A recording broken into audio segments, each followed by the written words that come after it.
नमस्कार दोस्तों, आइए जानते हैं दिल्ली एयरपोर्ट पर आज से लागू हुआ यूजर चार्ज। विदेश जाने और आने पर अब इतना ज्यादा पैसा करना होगा खर्च।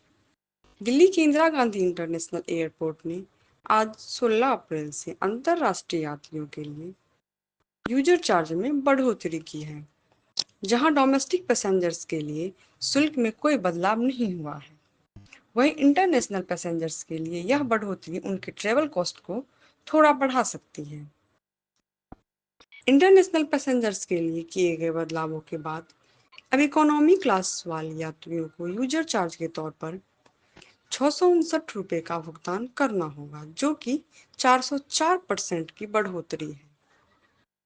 वहीं बिजनेस क्लास के यात्री 810 का भुगतान करेंगे, जो कि 528% बढ़ोतरी है। वहीं अराइवल करने वाले इंटरनेशनल पैसेंजर्स के लिए इकोनॉमी क्लास के लिए यूजर चार्ज 275 रुपये और बिजनेस क्लास के लिए 345 होगा। डोमेस्टिक यात्रियों को फिलहाल डिपार्चर पर 129 रुपये और अराइवल पर 56 रुपये का भुगतान करना होता है। दिल्ली एयरपोर्ट ने क्यों बढ़ाया यूजर चार्ज?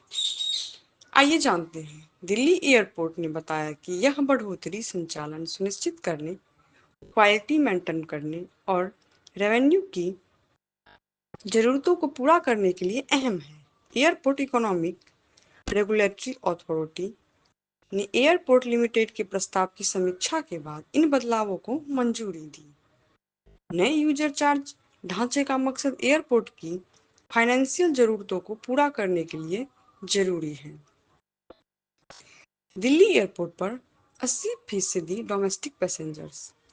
एयरपोर्ट लिमिटेड की कोशिश डोमेस्टिक यात्रियों के लिए भी यूजर चार्ज बढ़ाने की थी, लेकिन एयरपोर्ट अथॉरिटी ने इस मांग को खारिज कर दी थी। अथॉरिटी ने बताया था कि इस मांग को खारिज करने के पीछे मकसद ये है कि दिल्ली एयरपोर्ट पर कुल एयर ट्रैफिक का 80% डोमेस्टिक पैसेंजर्स हैं। अथॉरिटी की माने तो उम्मीद की जा रही है कि 2025 तक डोमेस्टिक पैसेंजर्स 5.26% तक और 2027 तक इसके 6.72% बढ़ोतरी का अनुमान है। वहीं इंटरनेशनल पैसेंजर्स में 2026 तक 5.3% बढ़ने का अनुमान है। धन्यवाद दोस्तों। नए अपडेट के लिए मेरे पेज को लाइक एंड सब्सक्राइब करें। Thank you for your support.